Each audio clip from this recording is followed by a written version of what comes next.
Hello guys, welcome back to my YouTube channel. My name is Benson the Storyteller and these are my untold stories. Today, this is where I am. I'm just seated over here.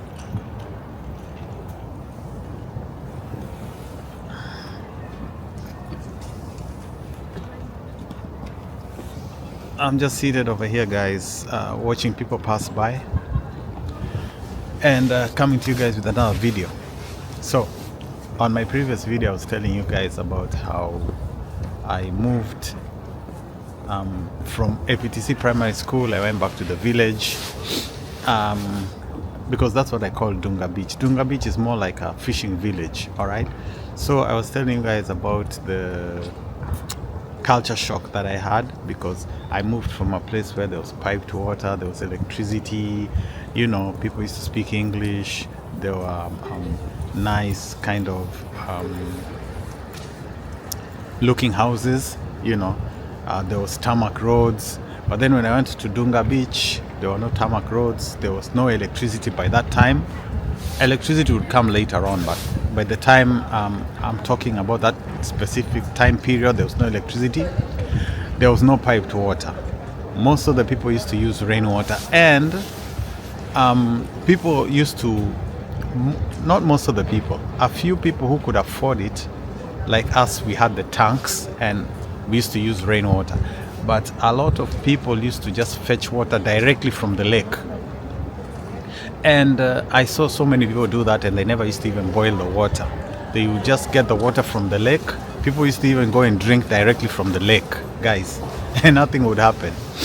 And I kind of think that sometimes it's kind of, you know, when you lived in a certain environment for so long, I think your body kind of gets immune, kind of, and you get used to dealing with certain types of maybe bacteria and illnesses, you know. Just the same way if you live in East Africa, you're a little more resistant to malaria than someone who'd come from somewhere else, you know. So I think people who are not used to drinking that type of water, definitely I think if they did try, they'd get sick. But people who've been, you know, that's the water they've been drinking for generations, their parents were drinking it, they were born, they were drinking the same type of water, I think they have a certain level of resistance, all right? So with us, we were just drinking rainwater. And when it ran out, I think we had to go and, it was a distance, but we had to go and buy, you know, piped water, bring it home, boil it, and that was a little expensive but it was very rare because when it used to rain, like in our place, we had these two big tanks. So when it rained once, the water was sufficient to last us for quite a long time. And it was very rare for the tanks to be empty before it rained again, all right, and refilled the tanks. So I stayed there. It was grade 7, second term, when I decided that I wasn't going back to APTC primary school because of Mr. Mwangi, who caned me ruthlessly because of my own Walkman, guys. You know, he confiscates my Walkman, puts it in his teacher's wardrobe. I break into it, I take back my Walkman, I'm caught. This snitch called Kipchumba goes and reports me. I'm caned thoroughly that night, and it was the eve of the closing day. Imagine, guys, people are celebrating that tomorrow they're going home while I'm being caned thoroughly in the dormitory by Mr. Mwangi. I'll never forget that teacher. He's the one who caused me to leave APTC primary school. If it wasn't for him, I'd still have, you know, finished my education at that school. So I'm now at home at Dunga Beach, which was now my home because my mother now stayed there. So while I was staying there, it was getting closer to the opening day, and I was pondering and contemplating, how am I going to break the news to my parents that I'm not going back to that school, and what am I going to say was the reason why I wasn't going back, and how are they going to take it? You know, how are they going to take it that I didn't want to go? And considering that my dad had already paid the fees all the way to the third term, and this was the second term, guys, you know.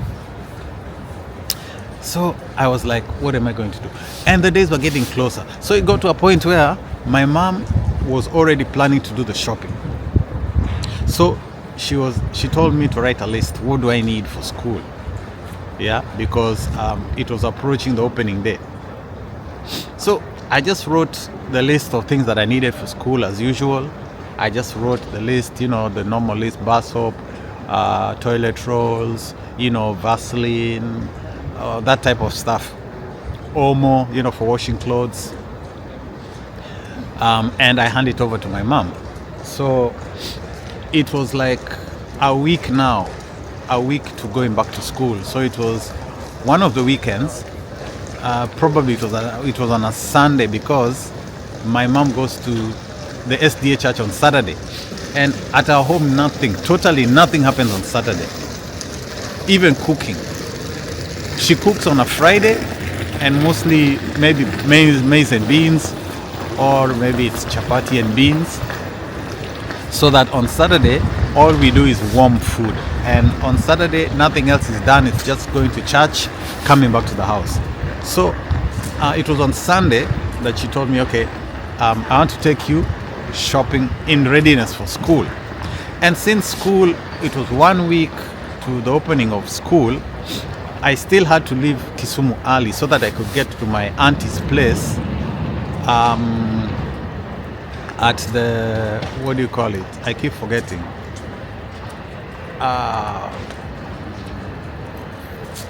It's in Ruaraka. It's this camp where they teach survey, the Kenya survey, I think that's what they call it. My auntie stayed there with my uncle. And when I was in Kisumu, when I was in Nairobi, that's where I'd land first before I go to Kisumu, because I couldn't leave school and just go to Kisumu direct. I'd stay at my auntie's place, and when I was going back to school, I'd be at my auntie's place, and from there I go to school. So it was a week, it was on a Sunday. So we go, we do the shopping. We come back to the house. And my mom, I think, had noticed that my mood was like, something was troubling me, but she didn't know what it was. And I also didn't know how to start and say that I'm not going back to that school. And if I did, she'd expect a reason why. And I wasn't just going to say because I went with a Walkman to school and it was confiscated, and then I stole it back by breaking into the teacher's wardrobe, and he caught me with it again. He caned me, and I was like, no, that won't work, because that African parents, with us growing up, it wasn't really like the parents of now. African parents had this silly tendency that if you make a mistake in school, you'd be caned in school, and then again they'd cane you at home. It was a crazy type of discipline that we used to have in our parents. Them days, our parents were like that. But the parents of now, you'd probably cane their kid and they'd take you to court, or they'd go, give you an earful. Why did you do this? What did never touch my child again? But with us, we grew up in a whole different era, and that's how things used to happen. So, as the days grew closer, my mom told me later on, after that Sunday, she went and got a ticket.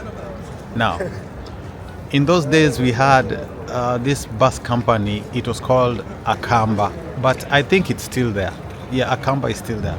So she'd booked for me a bus, and the bus was going all the way to Nairobi, and then from Nairobi my auntie was going to pick me up and take me to Ruaraka, and then wait the few days and take me back to boarding, APTC primary school. So it was like just a few days. She'd already bought the bus ticket, right? So she told me to get my things ready, and it was now like when it was like a day two, like today and then tomorrow I'm going to take the bus. I said no.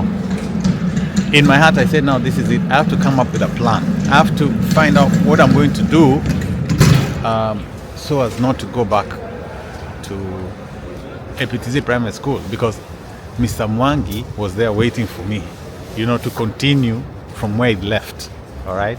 To continue with the canes from where he'd promised me categorically. He'd said, when you come back from where we stopped is where we are going to continue. You'll have to explain where you got the guts to break into my locker and take back that Walkman without my permission. And it was a promise, and I knew, knowing that teacher, I knew that was the first order of business when I went back to school, was to be caned by Mr. Mwangi. So, when you're young, like I told you guys when I was running away from school through the national park, there are things that you do not really think through, and you do not kind of see it as something that's very dangerous, So I was like, okay, I'm not going back to school, and if my parents insist that I have to go back to school, I'm just going to run away and I'm going to go and live in the streets, because I'd rather be in the streets than go back to APTC Primary School and be caned by Mr. Mwangi. That's what I decided, and I'd made up my mind about that, all right? So, the morning that I was scheduled to take my bus to Nairobi, everything was, the morning, everything was as usual. I woke up, everything. I did not talk about not going back to Nairobi.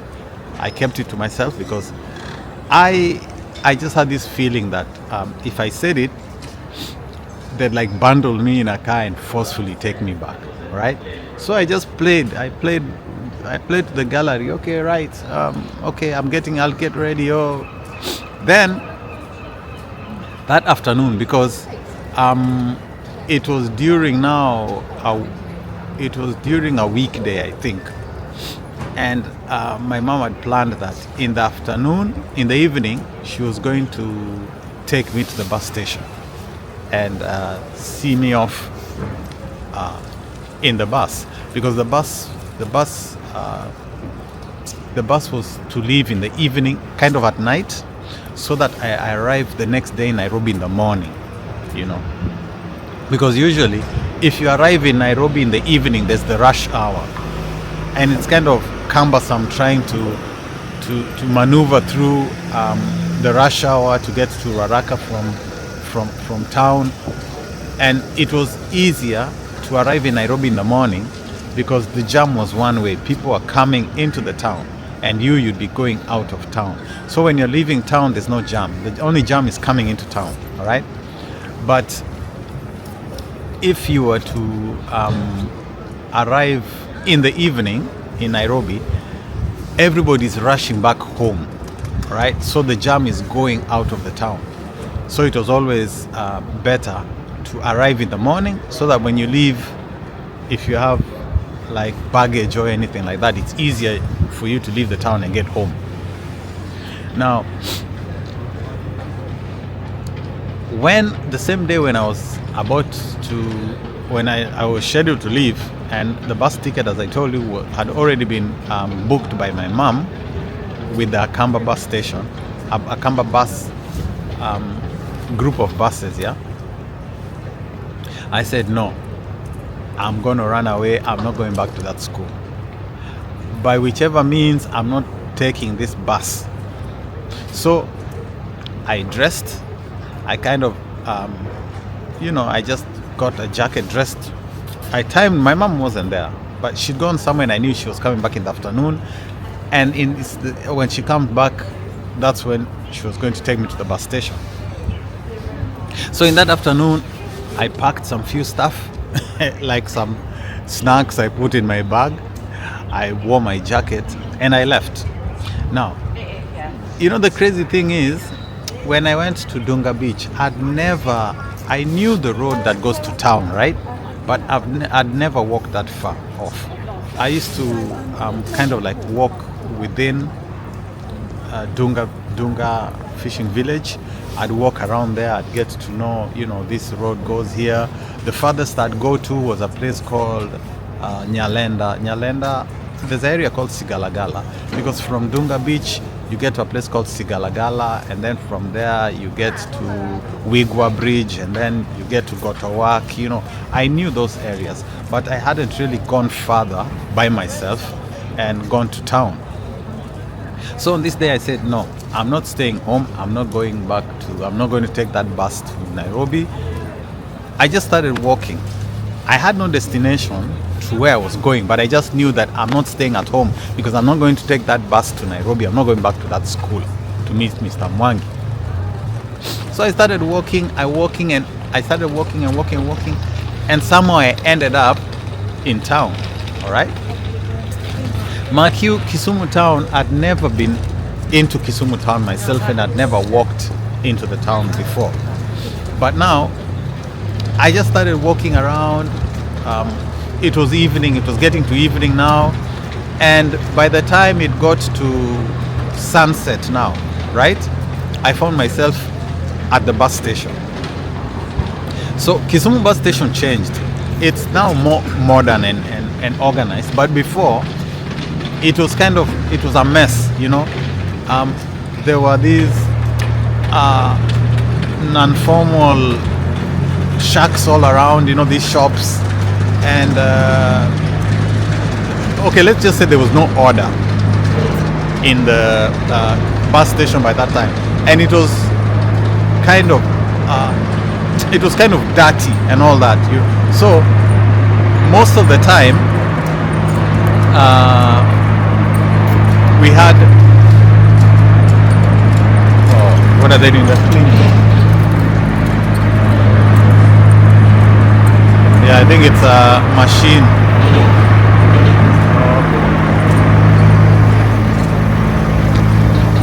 Yeah. Yeah, guys, this is where I am.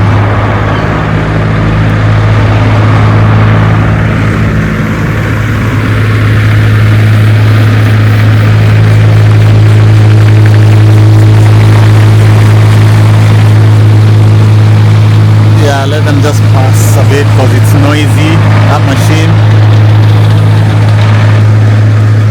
Yeah.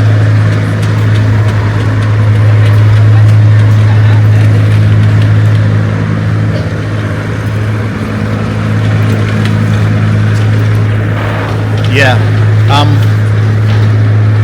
Yeah, so I found myself at the Kisumu bus station, It's where mostly, Kisumu is like a center in the western part of Kenya.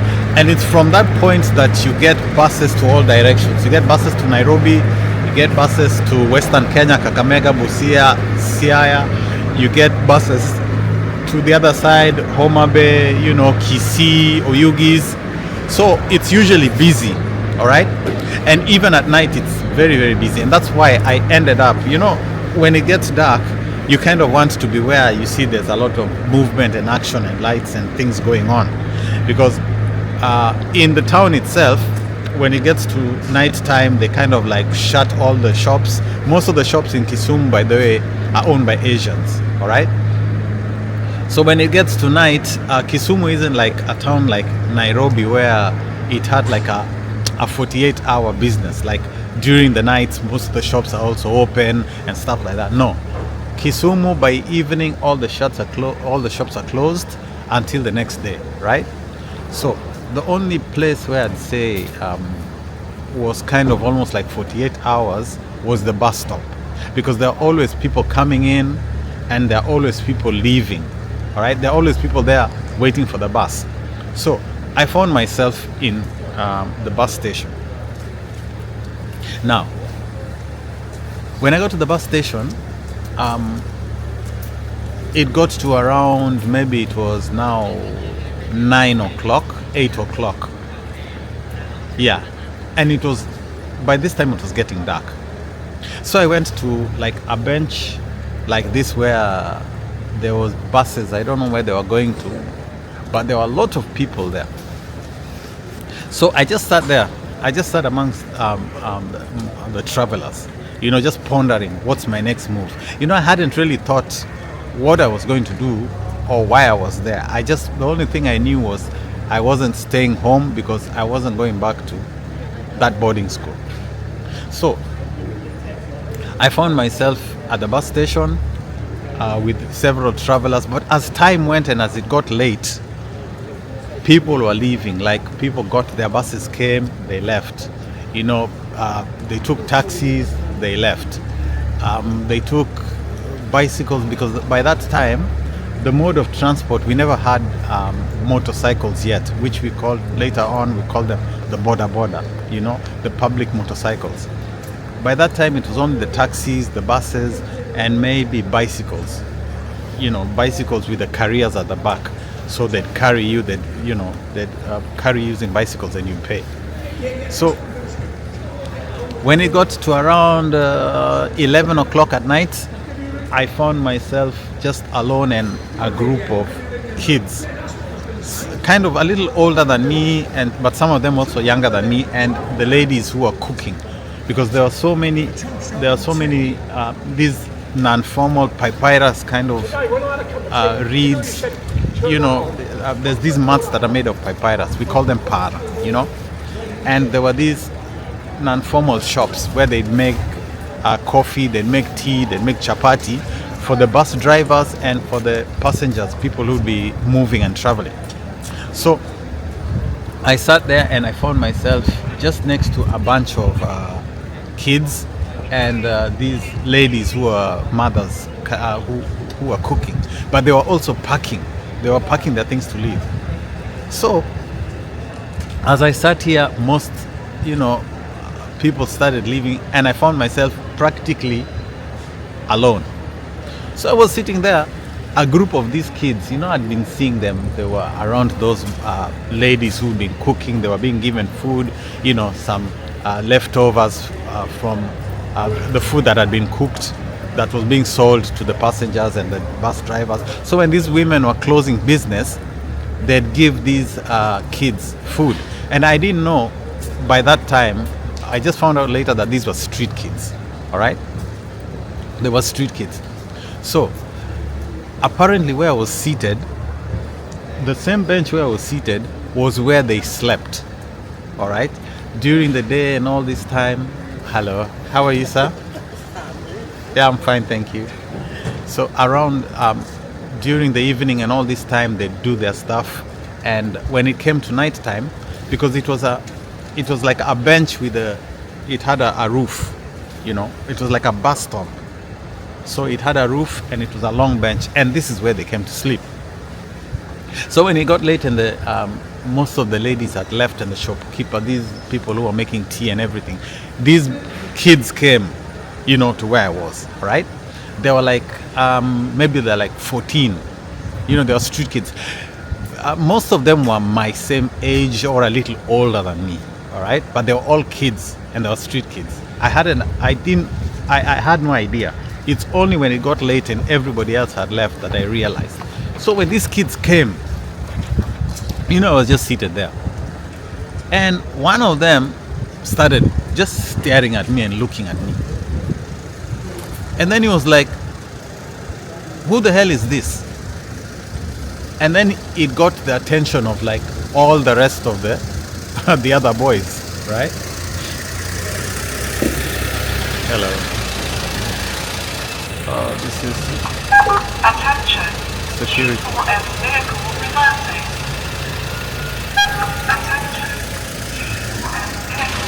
Yeah. So there I am. I'm seated there. I'm pondering my next move. I don't know what to do. Then a group of like 14 kids, they come, and because I'm seated where they sleep, So the kids are like, "What are you doing here? Who are you?" And I was like, I couldn't understand why are they. I thought this was like a public place, and when you come, when you have that mentality of, it's not really entitlement. It's like you do not understand how the world works. You think like everybody has a right to do anything. If it's an open place, you are allowed. No, that's not how it works. Apparently, there are things called territories. There are places where it's kind of it's non-family owned by people. Like this particular place was where these kids called home, or where they call their bedroom at night. During the day, it's something else. Hello. Yeah. So these kids come, they gang up around me, and they're like, "Who are you? What do you want here?" And I think they thought that I was from a rival. Like what I came to realize later on was that there were several these street kids. They had like groups. All right. So in this particular place there was this group. At another particular place there was a group of kids who slept there. At another particular place there were different kids who slept in different places. So I think they thought that I was a kid from another, like another rival gang or something, another rival group, not knowing that I had no idea. I had nothing to do with the streets. I came from a home, and I just, they didn't know what was going on. So these kids come, then they look, and then one of them is like, no. This has to be a Barbie. Kids who come from families, who are not street kids, they call them Barbie. They used to call them Barbie. This is our Barbie, And they were like, they look at kids who have family, who come from families, like entitled kids, kids who are given everything, they are rich, and that type of stuff. So when they came, and then this kid is like, no, he looked at me, saw the way I was dressed. He said, no, I only a Barbie. This kid is a Barbie. So these guys they grab me, they start checking through my pockets. They check through, there's this bag I had, I'd carried like some snacks. I told you guys I'd carried some snacks and everything. So these kids snatch my bag. They take my bag. They go through my pocket. I had like some coins, I don't know, some sweets, stuff like that. They take my coins. One of them starts taking off my jacket. He grabs my jacket. He pulls it like they literally, they don't even take it off. They just grab my jacket and pull it off. Hi, how are you? I'm fine, thank you. Yeah, well, at least it's not raining. It's not raining. It might be now, it's gone cold though. Yeah, it's really cold. Yeah. Yeah, so guys, so the boys come. One of them grabbed my jacket, and then they really pull it. They were like two. So they pulled the jacket, and then I fell down, and they literally dragged me some meters just trying to take off the jacket. But then, by a good coincidence, one of the women who were cooking, I told you there were women who were making food, they were cooking over there, and they had started packing, but not all of them had left. So this lady saw these kids dragging, like roughing me up. They wanted to beat me up. And if it wasn't for this mom, this lady, I think they might have even stripped my clothes. I'm telling you guys, there were like 14 kids. All right, I was alone. There were like 14 kids, and most of them were like a little older. So this mother, she knows them. So she just looked at me and saw the type of clothes. She knew, no, this boy isn't from the streets. So she came, she stopped them, she stopped them. She told two of the boys to give me back my jacket. She called me over. She asked me what I'm doing there, and I just lied. I told her, look, I'm lost, all right, and I came here. I was supposed to be met by my parent, but they didn't show up. I just gave them some lousy excuse. But then she was like, oh, where do you come from? I told her, look, I'm from Dunga Beach. Oh, she said, okay. Then she told me, all right, do you know where Dunga Beach is? I said, no, from where I am, I do not know. So she told me, you see this direction? Go all the way to this direction, and you'll find a place there where there are these bicycles that carry people. So go there and tell those people to take you to Dunga Beach if you know where your home is, and when you get there, tell them to do what? To pay. Hello.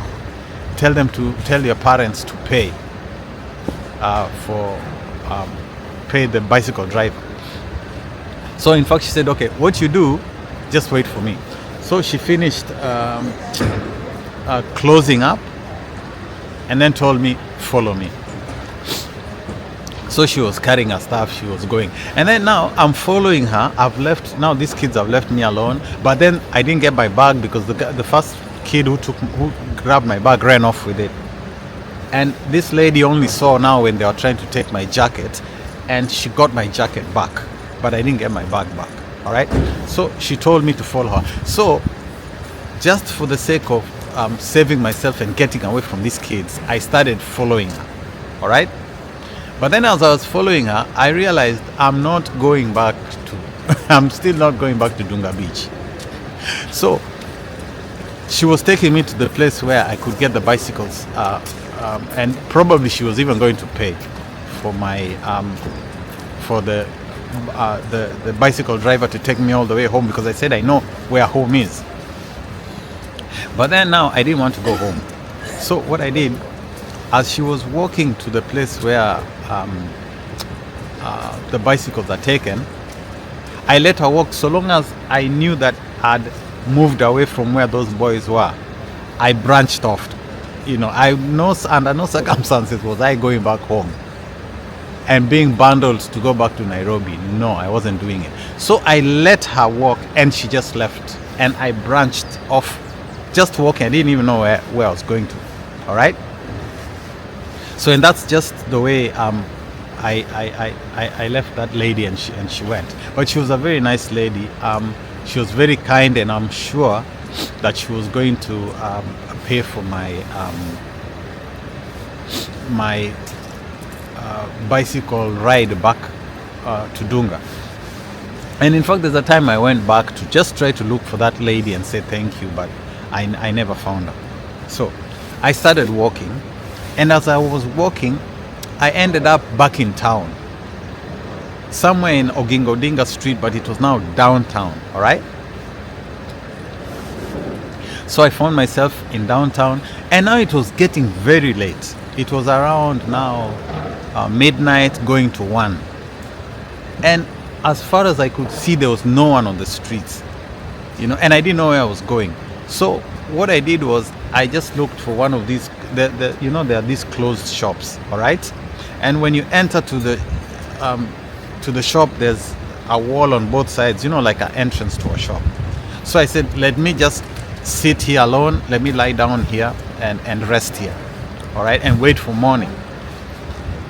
So as I was seated there, I find, you know, I'm kind of dozing off, I'm leaning on the wall. This guy, I feel someone like pushing me with something hard. You know, it was like a button, like a stick. So I feel something like something hard, you know, pushing against my rib. And when I wake up, I see this watchman. You know, he's towering over me. And he's like, what are you doing here? You know, because every time I was being mistaken for these street kids, you know.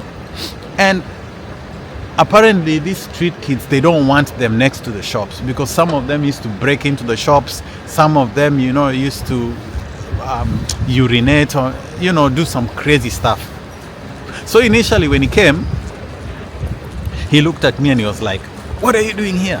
Because he thought like I was one of the street kids. But remember, guys, he was speaking in Swahili. And remember, guys, I told you I still wasn't fluent in Swahili. I wasn't fluent in Luo. So I replied, I told him, no, I was just seated here. I wanted to take a rest. I'm lost. I just gave him some crazy, crappy story that I gave that other lady. But then, listening to me talk, he just knew, no, this boy isn't a street boy. He knew this isn't a street boy. Because the way I was speaking, you know, Swahili, then I was switching to English, the words that I didn't know in Swahili. He knew this boy comes from a well-off family. He's not like a street boy. So he started asking me, and I started explaining, I'm from the bus stop. I alighted there. I was from Nairobi. I was supposed to go to Dunga Beach, but then the person who was to come and pick me up didn't show up. And it made a lot of sense by that time, because in those days there were no phones, right? And even if you were to meet someone somewhere, we had to do it like, literally. There was nothing like, it was like, let's meet at 7. And you meet at 7. If the person doesn't show up, that's how the meeting, that's how it just went. The meeting didn't happen. But right now, you have phones. So you just call like, where are you? I've come here, I didn't see you. Those days there were no phones, guys. Mobile phones were not there in those days, all right? So I explained to him, and then, what I came to realize that there are nice people all over. It's just that some circumstances make turn nice people bad, Like kids used to go there, these street kids, they break into things, they steal, they do what. And so he makes these people skeptical, like the watchman. But then when he realized that I wasn't like a street kid, he started being nice. He was like, oh, sorry to hear that. And he told me, have you eaten? I said, no, not really, but I'm fine. He said, no. He took me, walked with me to a place, ironically, guys, listen to this. Ironically, I told you they'd booked my bus tickets by a company, with a bus company called Akamba Bus Company, right? And this guy was like, no, I want to go and buy for you some coffee and maybe a slice of bread because it's cold. So he tells me, get up, let me take you to... So the place he takes me, imagine guys, is just opposite Akamba bus station. The same bus station that I was supposed to go and get my bus to Nairobi. That's where we have these structures, wooden structures made of the papyrus I was telling you about. Papyrus reeds, it's just a wooden structure. And there are women there who always make coffee, chapati, bread for people who are traveling. All right? So that's where he takes me again. And he sits down with me there and tells that lady, give him some coffee, and he gives the lady my story, and I'm like listening. I'm like, I'm feeling guilty because I know I was lying, but then, it is what it is, So I'm seated there and I'm looking across the road. I'm seeing the Akamba bus, the buses, and I'm like, this is the same place where I would have come and I was going to take my bus to Nairobi, And I saw buses at, the bus that I was supposed to take was at around, I think it was 10 something. It had already gone, all right? But there are also buses that were still coming in. They used to go to other towns, but they come through Kisumu. So buses come, they stop. Those ladies sell for people if you want some tea, if they want to use the washrooms. Then people get in the buses and go back, go on with their traveling. Places like Busia, Kakamega, they pass through Kisumu when they're from Nairobi. So ironically, that's the same place this guy takes me to go and have some coffee and some bread. So I'm just seated there, I'm looking across the road, I'm looking at the Akamba, station, and I'm like, if only my mom knew where I was. Because I'm imagining now she's looking for me all over the place. She's wondering what's going on, because they already had a ticket. I was supposed to be here to take the bus to Nairobi, So I take my coffee, my bread, and I go with the watchman back to the shop, because he was the watchman looking after that particular shop. There were different shops, and sometimes you'd have one watchman looking after like 3 shops in a row, or sometimes you'd find a single watchman in every entrance of every shop. All right, so that's how that day kind of ended, because hello, how are you? Because that's where I slept. The watchman had me just lay down in a corner, and I slept there until morning, just with the watchman. And in the morning, I remember he woke me up and he was like, my son, it's morning, let me escort you to where the direction that goes to Dunga Beach, because he told me he comes from the other direction, the side of going to, like, you're going to Kondele.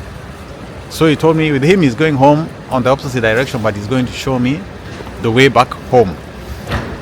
Yeah. So guys, I'll have to leave it there for now. On my next video, I'm going to tell you what happened from there. All right? What happened from there in this long saga. All right? So please, if you're new, subscribe to my channel, watch my videos to the end, like, share, and comment. All right? And I'll see you guys on my next video. Okay? Thank you for watching.